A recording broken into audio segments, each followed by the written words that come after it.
Hey, how's it going, everybody? This is MegaShadowFist, and welcome back to VA-11 Hall A Cyberpunk Bartender action.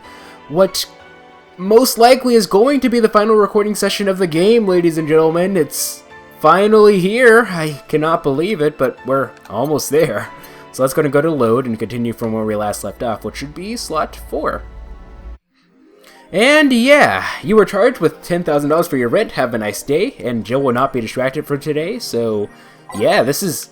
I can't believe it. Like, this is insane. It is. Like, I cannot believe we're this close to it being over. I don't want it to be over, but what are we going to do? Anyway, so let's go ahead and look. I remember there isn't one here now, but I remember when we before we ended off the previous recording session, there was like a little exclamation mark there on Kirakira Miki's thing. I guess that's like this weird glitch where like if you like exit during like the pre-work thing and then come back, and you come back, like one of the exclamation marks will disappear or something. I don't know.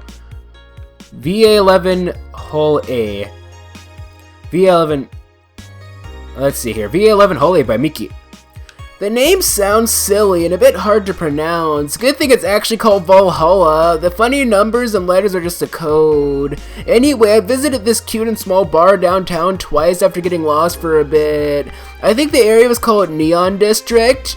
At first it was a bit scary because I forgot my way back, but once I got in there, I felt really safe and at home. The bartenders are a bunch of sweethearts, and the boss is such a class act. I even took a photo with her and sent a video to her little sister. I look forward to visiting again. The drinks were very tasty, and even though they weren't made of real alcohol. I don't know if I want that bar. I don't know if I want the bar to suddenly become a fan tourism hotspot. Yes, you do. Actually, no, you don't. That'd be terrible. Anyway. So I got a comment on the previous episode. Joe Milton apparently said that he got the game himself, and he relatively recently got to like the Truth or Dare section, and apparently he found out that Jill used to be into like ventriloquism when she was younger, and that's probably why she likes to project a voice onto 4, even though it can't really talk. I think that's interesting. So. Grand Slam Fighters crowns a new heavyweight champion by Lana Smithy. Glitch City's most popular pro wrestling promotion crowned a new heavyweight champion yesterday, with Giant Yusuke taking the gold from fellow Japanese wrestler Justin Liger. After previous champion 66th American Kid was forced to relinquish the title due to a head injury, GSF decided to hold a tournament to find a new title award holder. The match ended after an epic 30-minute bout with Giant Yusuke applying a massive German suplex for the 3 count. During an interview with AE, Giant Yusuke told through a translator that he's waiting for a 66 American Kid to recover. I won't rest until I beat him clean. So exciting. If only I understood what's going on. I won't rest until I beat him clean. I wouldn't you might say, how would you say that in Japanese? Honestly, I wouldn't know how to say beat him clean in Japanese. How do you say that? Beat him clean. I don't know. After the great earthquake, salvage agents of the New Age, actually, relatively recently, about like a week or two ago, no, this is probably about a month ago, I saw a video by Ted Ed talking about interpreters. So, I always wondered how it's possible for interpreters to translate between languages on the fly so quickly. I asked this a long time ago, and I remember Kratos was like, they're just really good at the language, and I was like, no, that can't be right. That just seems like it's oversimplifying things, and turns out it is. Looking at the TED Ed video about it, apparently, in order to become an interpreter, you have to go through 2 years, and it takes 2 years of training for somebody who is already fluent in both languages to become an interpreter. Like, you start off by, I think you watch a video, you watch a movie or something in one language. How did it go?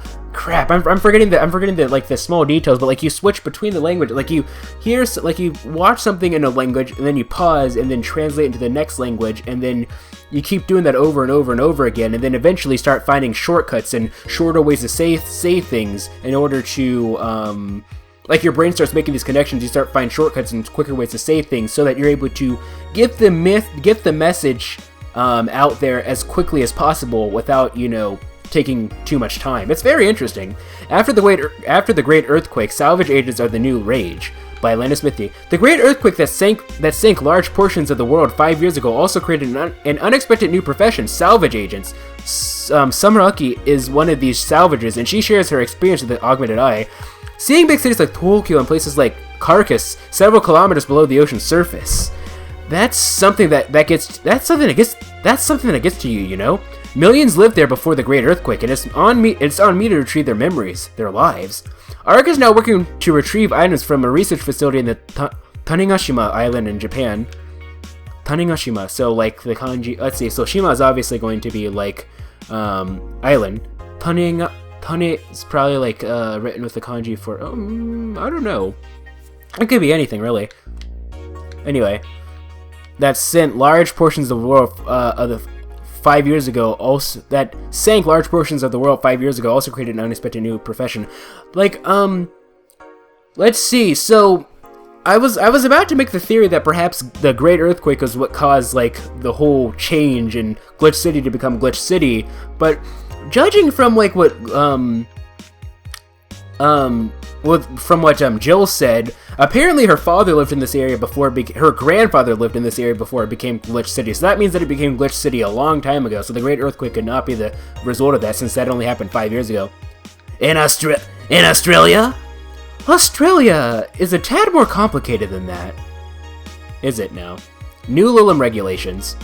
New Lilim Regulations by Landis Smithy. The current regulations preventing Lilim from looking too human have been working well so far, but Glitch City's government is planning to create even more new laws, so as to enforce robot-like features among the Lilim in a bid to reduce identity theft. Glitch City, the first nation to adopt the current standard of artificial... It is a nation, like it's its own individual nation. It's not a city, it's a legitimate nation. Like it's a mega city. Mega City. Glitch City, the first nation to adopt the current standard in artificial intelligence and robotics, was the first to allow robots into normal society, quickly giving them necessary rights so as to sustain a long-term experiment about their role in human evolution. Unfortunately, the first year saw numerous reports of identity theft, resulting in the need for more stringent measures. It is unknown what kind of laws we'll have in the future regarding their existence. But people look more robot-like by the day, too. That's true. That is true. Anything from Dungadu? Yeah, I'm pretty sure we already read this. Unless I'm mistaken, right? Yeah, here it is. But my grandpa lived here before they turned to Glitch City. So that means that it became Glitch City a long time ago. So, I'm actually curious. I probably won't really be able to know all this in this playthrough. I might be able to uncover a bit more in other playthroughs that I do on my own time. Probably won't get back to this game. Judging by my own track record of going back to games that I've done series on, it usually takes me, if I go back to it, usually about like 2 years or so to get back to it. Let's go and save over slot 4, or slot 1, I suppose. And, yeah, let's go to work. Friday, December 30th. Good evening.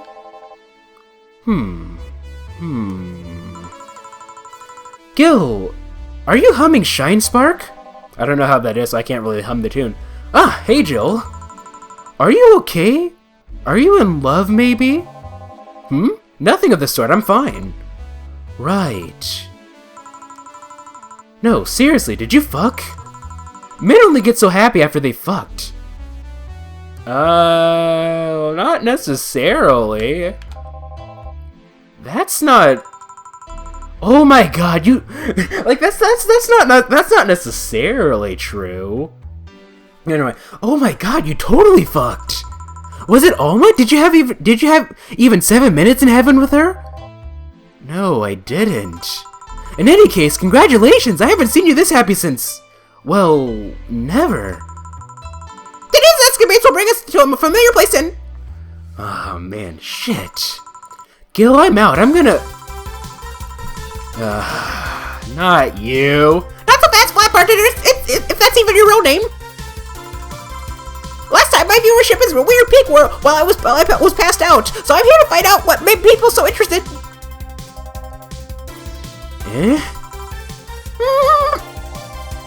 Do I have something in my face? This guy totally fucked. No doubt about it. That gleam in his eyes is unmistakable. I mean, but there's other things to be happy about. Maybe I'm just weird. I don't know. I don't get. Besides, I don't get it. Whatever. Just keep it down. Ah, Jill, you're. Isn't that the passed out girl from 2 weeks ago? I'm not here. Oh, sorry. Too much clothing. I'll be back in my office then. Anyway. Another day, another dollar, or so they say. Let's get ready. Time to mix drinks and change lives. Jukebox? Oh, it's Betty and Dill. Okay.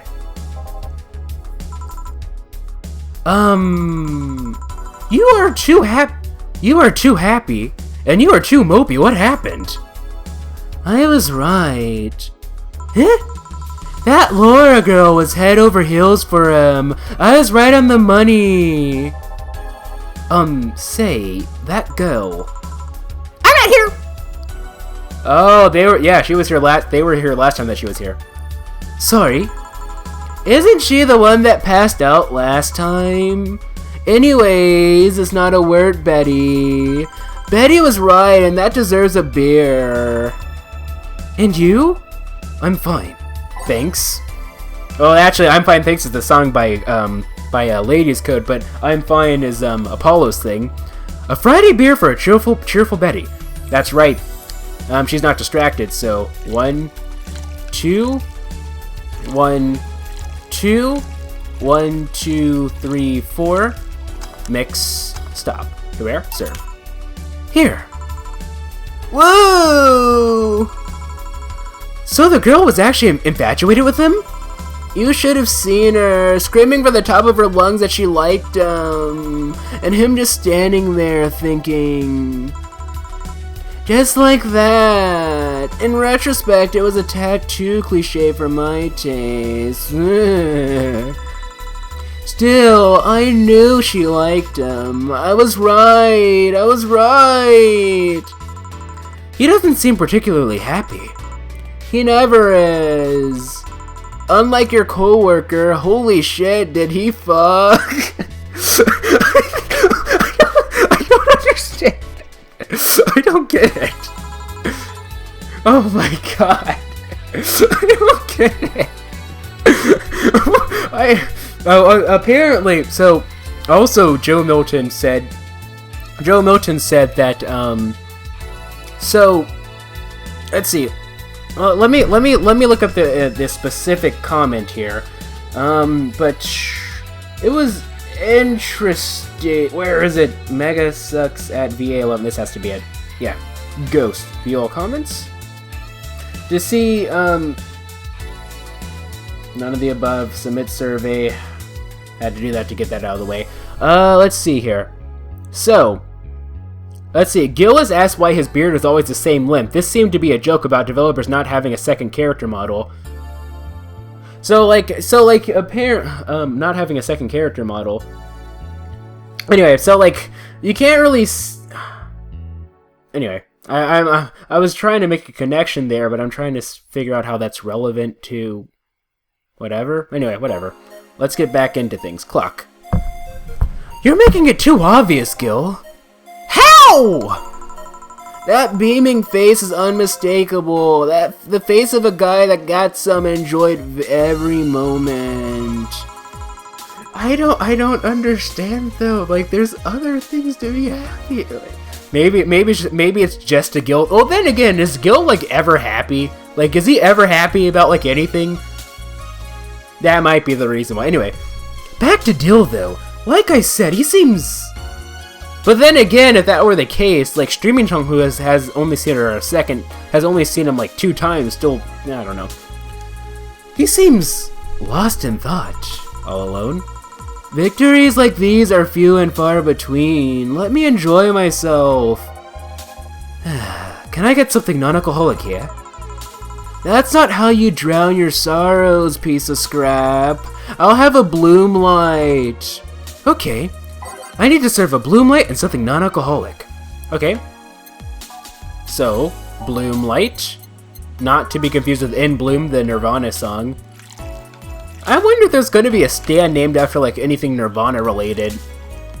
Oh, that's the JoJo thing here. Actually, just before I started recording this, and well, I ate just before I started. I did warm-ups and ate before I ate and then did warm-ups before I started this. But before that, I finished part 5 of JoJo.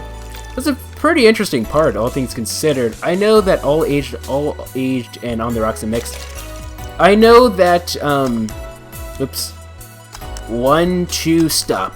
Bloomlight. Next. I know that in Southern Non-Alcoholics is something soft by type, girly drinks, the fluffy dream is soft, right? And so, anyway, what was I saying?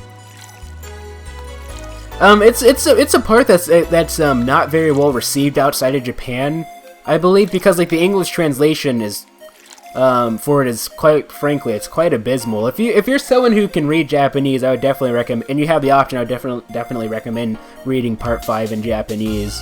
Seriously, it makes a difference. All aged and mixed. 1, 2, stop. But yeah, I thought it was pretty good though. Actually, moving on to part 6, which from what I've been told by multiple people, Suppleted, Vex, and a bunch, basically everyone who's read it, that's where stuff goes down. Serve. Here. Thanks. Same. Celebrate all you want, but I'm freaking out here. I know nothing about relationships. I have no idea what to do. Well, for starters, what do you think, Jill? Me? Her?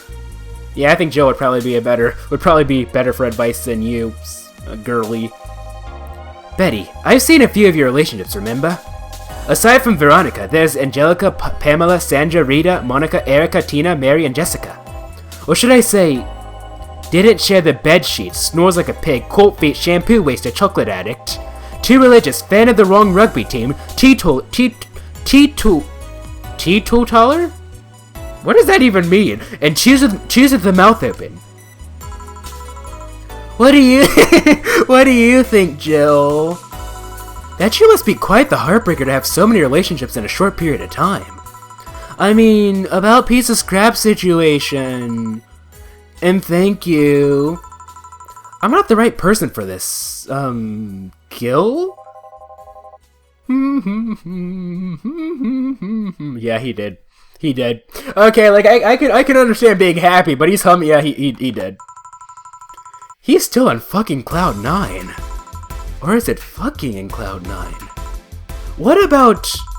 Sneaky! I'll be damned, she actually hides pretty well. For starters, how do you feel about her? I don't know. I don't know her that well. You could start there. Ask her out sometime, get to know her. Maybe she'll change her mind. Maybe you'll change hers. Maybe you'll change yours. In the end, you lose nothing by... What? I'm just realizing I'm giving love advice to a Lilum. So I don't know how well it applies to you. Hey, don't be like that, Jill. These things are human and all but organs nowadays anyways. It's not a word, Betty. Even if that's the case, it's interesting that she felt that way towards him. Why wouldn't she? This fella's a good catch if I do say so myself. And like I said, humans and all but organs. You've surely encountered Lilum that you sometimes forget are not humans. Well, we live in weird times, but hey, that only makes them more interesting. It's odd going to their other cities and not seeing the same integration of Lilum, though. Well, Glitch City is pretty much the creative social experiments involving Lilum integration, so... Anyway, she actually said the right word this time. Just try to get to know her. You'll find out how you feel afterwards. Yeah, I think I'll try that. It's quite the uninspired advice if you ask me. Anything else? I know, there's nothing else for this episode anyway. Jill, awkward pause. See you guys in the next episode.